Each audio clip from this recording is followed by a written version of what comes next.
get you through that. Since we work and live in this office pretty much, we get a Tesco's delivery to here every couple of weeks. So, you know, we eat 2 or 3 meals here a day kind of thing. So we had our Tesco's guy. Most people who come in have the same reaction, which is just, can I have a go? Can I play? And yeah, we let them sometimes. This guy in particular kept coming back and basically tearing our game apart. Not through anything where he wasn't liking the game or anything like that, but you're watching him and he's struggling with certain bits, or he hasn't gotten how to do this, or he doesn't understand that, or whatever, or he's not reading tutorials more often than not, or skipping a cutscene, and you're just like, oh. You know, so bit by bit we just watched him play, and actually lots of people like him, and just round off all those edges, cut the levels that don't make sense to people, that kind of thing. It's really, you know, a kind of heartbreaking process, because you've got somebody who knows nothing about games, you know, but who does like to play them, and you just have to watch how they play and they will teach you so much, kind of thing. But you think you know better, but ultimately you have to bow down. One of the best bits about the whole thing is just like having people see it and react positively. That doesn't mean that I'm not really terrified of when it comes out, because you know, who knows, like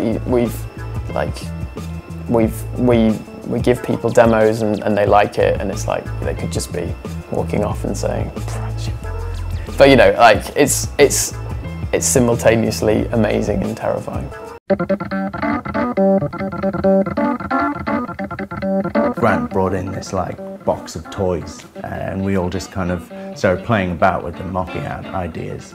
But we kept actually properly playing with this one toy, which was like Evel Knievel stunt cycle, that wind-up toy. And we were actually properly playing with it, like firing it out of windows and, you know, firing it down corridors and stuff. And you don't really get that feeling in games very much.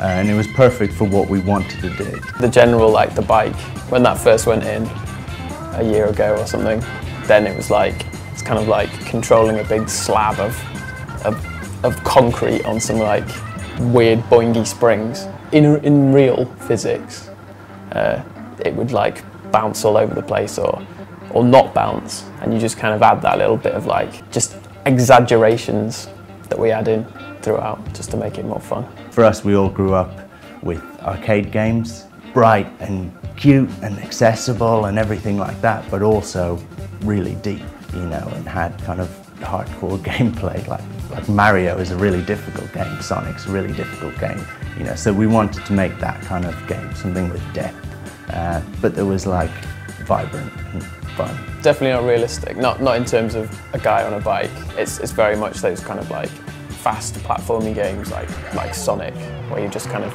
it's less about the kind of the minute control. You kind of start out and you've got this like core of an idea, which was us playing with this stunt cycle and thinking, what would that guy actually be like in real life? Because he was crashing all the time, so we kind of knew he'd be this like hapless little character.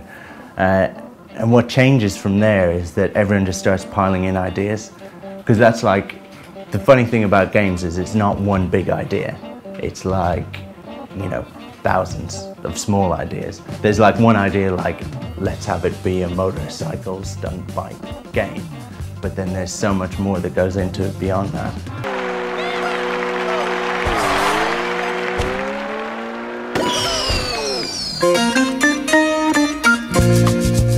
Joe is like this hapless little character.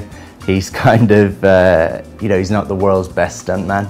He might be the world's worst stuntman. Maybe a little bit washed up, you know, he's got a bit of a belly. He's seen better days. He's had a few crashes, but you're trying to bring him through his career, bring him back to where he once was, right? We're going for cheese, definitely. A bunch of different game modes, like Coin Dash, got targets, race mode, you've got bowling, you've got a kind of a puzzle mode, but it's all tied together with thrilling the crowd, right? So you're always doing tricks, you're always forming kind of combos And it's that combo-based gameplay that holds everything together. Every level has a whole set of achievements, and you can play the game loads of different ways, and you'll be rewarded for those different ways that you play it. So you can take the same level and try and combo straight through it. You can do a time attack and do it in like a speed run. You'll get rewarded for that. At the back of all of that, we've got this sandbox.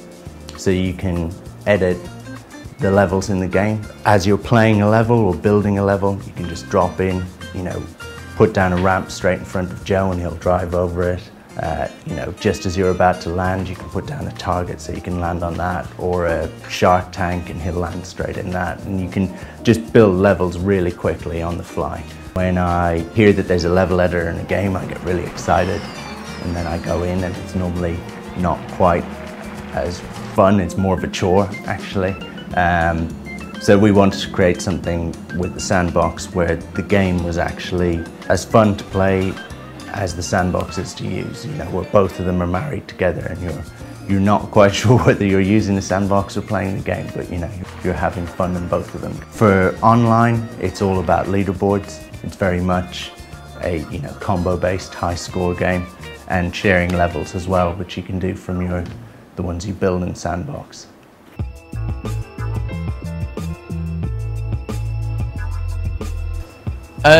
Just the feeling of owning what you do. It's just a massively direct, like everything that happens is your work, and there's no like sense that someone else is benefiting from your hard work. It's just all you, and the sense of achievement when you kind of have something at the end of that, or near the end of that, is amazing. It's definitely something, I think we're all acutely aware of the fact that if there's something we've missed now and that like doesn't come out in testing, we're not going to know about it until it's out there, and everybody's going to know about it then. And that's it comes back to the fact that it's all on us. The fact that we've made that cock up. It's like all my mates are they're almost fed up waiting to see it, and it's just going to be great to actually see them hopefully buying it. Yeah, the whole thing's been like over 18 months now, and we're absolutely like caning it at the moment, working night and day pretty much, like literally, and we're just trying to finish it up, put on all those final finishing touches, all the polish, and actually get it through, because we have to QA it ourselves. We have to take it through all that process and get it certified, localize it, all that kind of thing. With 4 people, that's really difficult. Like one of us catches a cold, then the game can be delayed, But, fingers crossed, end of May, beginning of June, that's hopefully when we're going to release, as long as one of us doesn't catch a cold.